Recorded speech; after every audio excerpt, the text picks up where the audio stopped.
Quick's Neo is a remake of a classic game by the name of Volfied that was published by Taito originally in the 80s but was redeveloped for the PlayStation 1 back in 2003. And the game comes with improved graphics and sounds and visual features, but the original gameplay basic elements stay the same as with the original game. And this is a very unique type of game. If you're familiar with these old school quirky type of games from back in the day on old home computers and consoles, and your task is quite simple. Your goal is to guide a tiny ship around areas of the map. The map ideally projects itself as either a square or a large rectangle on screen, usually with some form of graphic in the middle, and your goal is to cut off areas of the screen or the map itself, and the only way you can do that is literally to draw lines either vertical or horizontal. So you want to draw, like, say, small squares. You can move in either directions, like say up, down, left or right at any time, but it has to be within a consistent frame. But you also have to be aware of that you do have large and small enemies that are moving around the map, and for the most part they move around randomly, but when you decide to draw a line they usually try to focus in on you, so they'll follow your movements. So you do need to time your movements to absolute precision and to be the most effective if you are to complete a line. So when you've cut off a piece of the map, you have to keep taking off pieces until the map becomes small enough where the enemies can no longer move inside.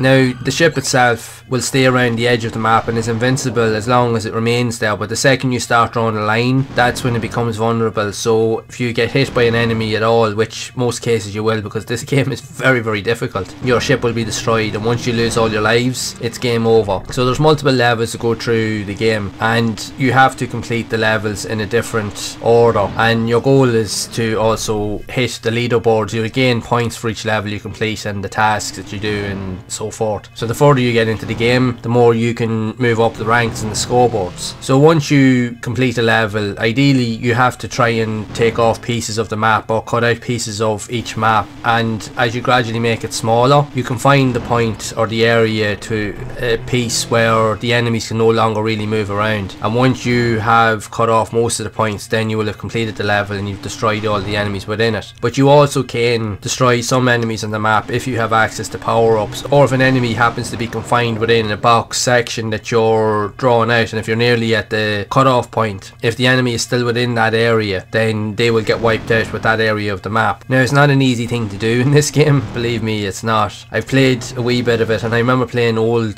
type games like this, even going back to when I was even in secondary school. I used to go into the likes of the computer labs and they would have like really old school, like early 90s computers that were running the likes of old versions of Windows up until like Windows 95, and you had a lot of these type of old school games on it, which kind of reminds me of the likes of the old kind of like Snake type of games where you were trying to draw lines around and trying to move around. It has a similar type of style to that, and those games were really tough. And I remember I used to spend quite a while in the computer labs when either the teacher was up at the top of the classroom, you'd be sneakily trying to play some of the games it had on the computer, and a lot of the games that were, these were the type of games that they only had on those computers back then in the labs, and if you got caught usually you get kicked out of class. But if not, during your lunch breaks or if you had a free class, usually you couldn't just leave the class, so you just sit in the room and you just play whatever games was on the computer. And some of them were enjoyable, some of them probably not so much, but you didn't have access, depending on the computer you were on, you would either have more games than others. So if you were lucky enough to get on one of the good ones, you had a selection to play on. If not, you were confined to what you had. But most of the computers had games very similar to old versions of this type of game, so that's how I remember it so well, because you used to play it, but they were very tough. I remember like they were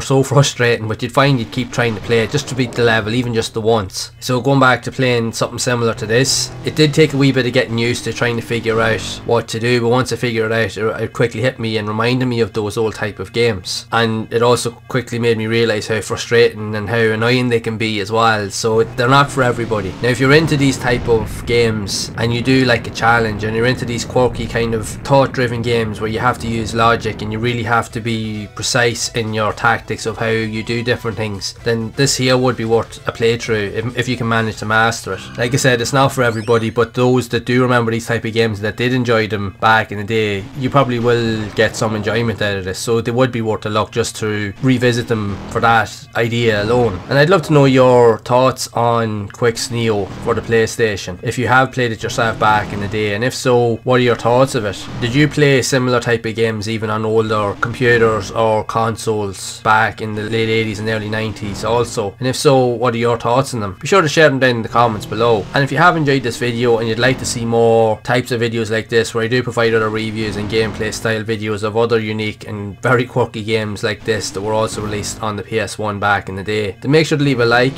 subscribe to the channel and hit the bell to be updated when future videos are released. And do feel free to check around other videos on the channel, as I do provide a lot of other gameplay and reviews of other unique and very obscure and also quirky games that were also released back on the PS1. So as always, make sure to keep playing those classic games and enjoying them, and keep those gaming memories alive.